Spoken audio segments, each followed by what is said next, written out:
At first, I thought I was hearing things. It was late and the forest trail was empty, but there it was, a train whistle, clear, loud. I stopped dead in my tracks, no rails anywhere in sight. Then, I felt it, a rush of air, a vibration in the ground, and before I could react, the trees around me started bending, like something massive was hurtling past. I reached out, and my hand brushed.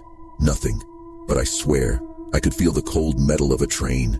And then, as suddenly as it came, it was gone. Silence, like it never happened. I haven't walked that trail since, but every now and then, I hear that whistle, in my dreams.